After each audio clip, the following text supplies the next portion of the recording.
is long overdue, but I think we are there.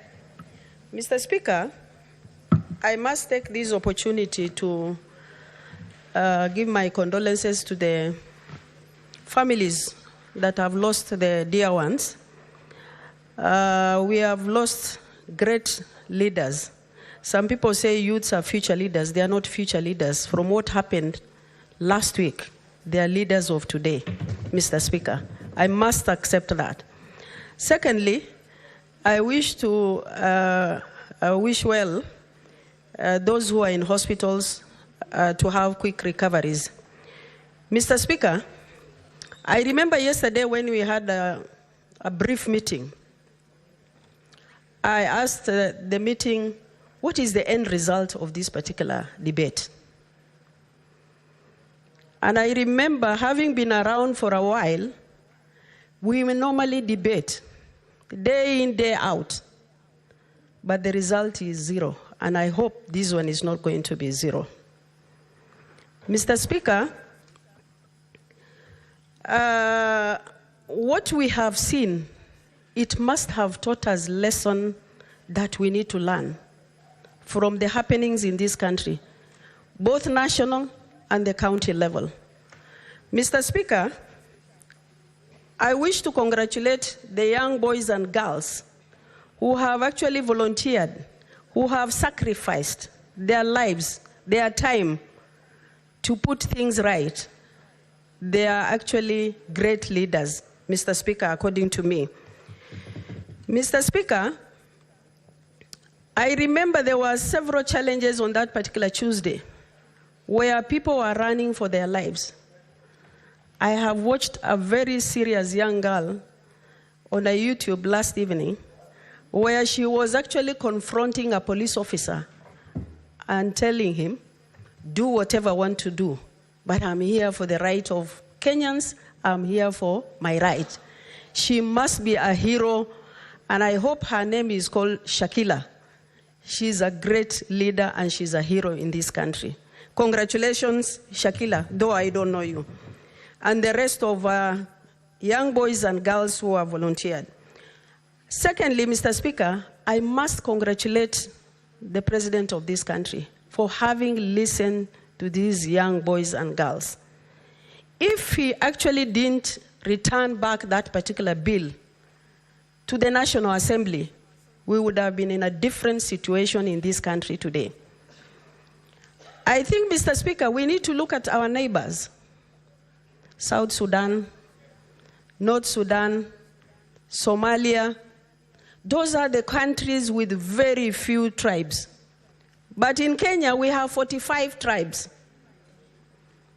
If for any reason that we turn against each other, I'm telling you, we'll finish each other within a week or even less. But may God forbid that, Mr. Speaker, and that is the reason why we should actually congratulate and be happy for whatever has happened.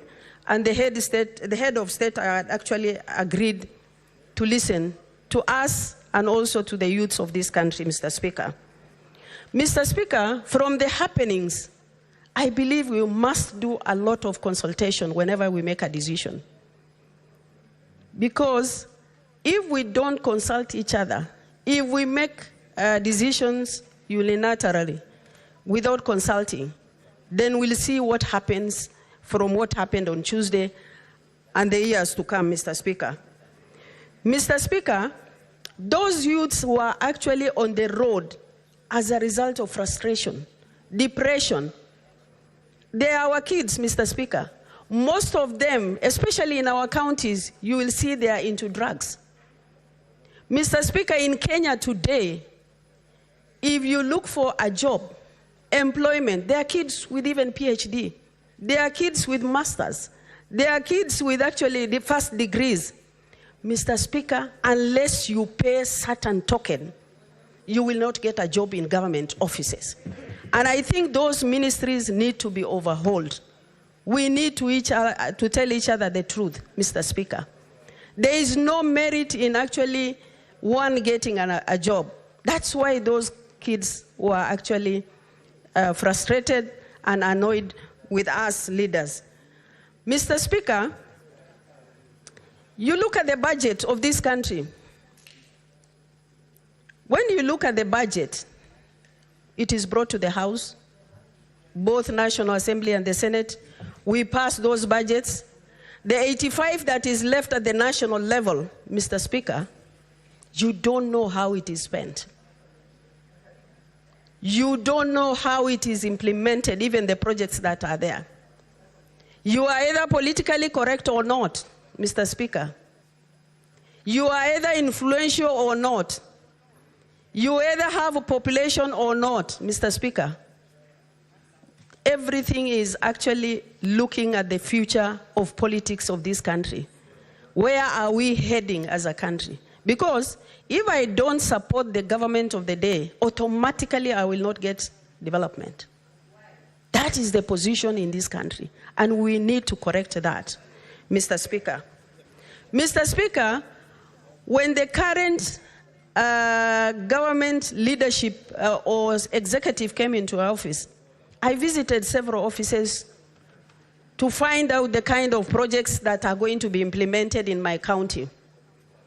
I went to a certain office and I was told the project in this area is complete 100%. And I asked the PS or the cabinet secretary, are you serious when you are saying this project is 100% complete? And I was there the other day. Mr. Speaker, you can imagine a project that is done 40%. What is in a government office is 100% complete. In certain instances, those projects are not even there. So what I'm saying here, Mr. Speaker, is that we need to look at the way we are carrying out ourselves and actually even sharing the national cake. Those who are at the national level, you need to go down and see what is happening or how those projects are being implemented, and again, how those projects are actually benefiting the areas and the communities that are intended to be supported. Mr. Speaker. Mr. Speaker, let me come back to this House. I've been around for a while. I was in the first Senate. I was in the second Senate. But the current happenings, we must call a spade a spade. You can actually bring a statement to this House. It takes 6 months for a committee to look at it and give you feedback. Mr. Speaker, you can imagine I'm being confronted even in certain committees. Is it really relevant for you to bring this statement to this committee? When the Speaker on the floor of the House has referred a statement to a committee, I'm being challenged in the committee. A member of committee or secretariat calls my county and tells the governor, what is wrong with your senator? She's always bringing statement to our committee. Mr. Speaker, I think when we correct others, we should also correct ourselves. We should correct ourselves. There is a lot of problem within our committees. Things are not done properly. I can enumerate committees where I have challenges in my counties. Up to now, Mr. Speaker, nobody has responded to those statements. And I don't want to embarrass the committees that I have statements before them. Sometimes you can imagine you are just send the response and nobody bothers how to deal with that particular statement. I wish we could go back to where we started in the first Senate, where responses for those statements are brought back to the House so that everybody can listen and understand those statements and even ask further questions, Mr. Speaker. So, Mr. Speaker, the reason why I am telling this House or ourselves, when we actually point fingers to other individuals or other institutions, we also have challenges here. We must actually correct ourselves. Mr. Speaker, going back to the counties, I have sat in the committees of the House from 2013 up to date. Mr. Speaker, when we are talking of national government, we should also talk about county government. Mr. Speaker, the budget we fight for here, Mr. Speaker, when it goes to the county, nobody wants you to talk about it. Nobody says senators have fought for this budget, so we should listen to them. Nobody understands the role of senators is not to carry out development, but to carry out oversight, Mr. Speaker. And that has to be made clear. Because you will see that you are bashed by governors also and members of parliament. I have brought this road. I have done ABCD. What has Senator done for you? Those are the issues we need to ask ourselves. How are we going to be felt as senators? I've seen people from yesterday's debate bashing Senate. Senate should be scrapped. Those debates we have had. But I think we must make a reality why we exist as a Senate, Mr. Speaker. I sit in Public Accounts Committee where, Mr. Speaker, you will see that all the counties have gone above the 13% ceiling of employment. Every governor comes in, he will recruit 200, 300, 1,000, and nobody is questioning, Mr. Speaker. Development is not taking place, Mr. Speaker. Mr. Speaker, for example, my county, 50% of the budget in the last financial year, this actually finished financial year, has not been spent. When you have pending bills in the counties, people are suffering. They have supplied counties. You go to the controller of budget, requisition is made, Mr. Speaker. That requisition comes with the name of Fatuma Dullo. But when it goes to CRF, is another person who is paid. Maybe Senator Kajwang is the one paid. These things are happening, Mr. Speaker.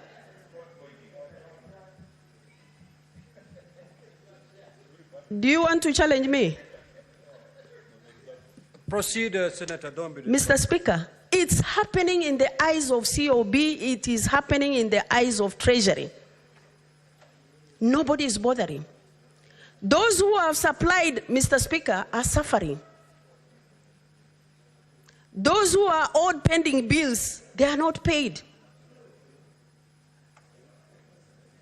I remember 2019, there was a decision made by this House to stop actually budget going to the counties until they clear pending bills. And they all rushed, Mr. Speaker, to clear those pending bills.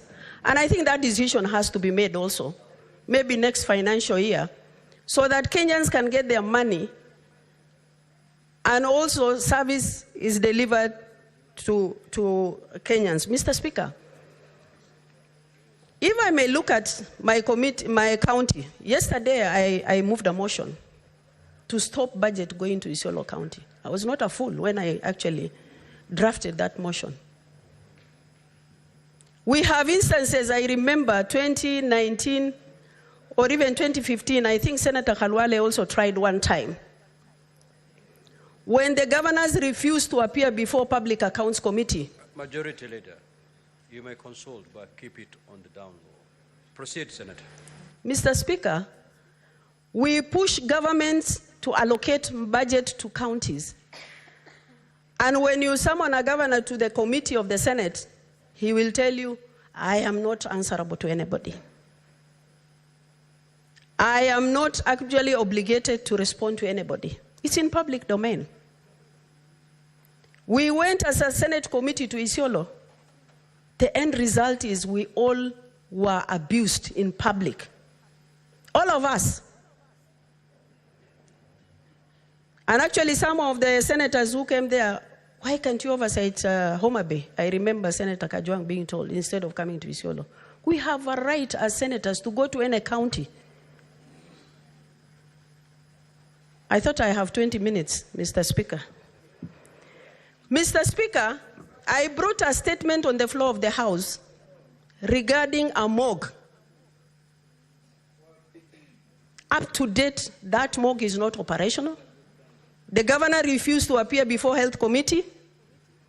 Mr. Speaker, after the committee has issued a warrant of arrest to order to DPP and IG, the governor rushes to get a court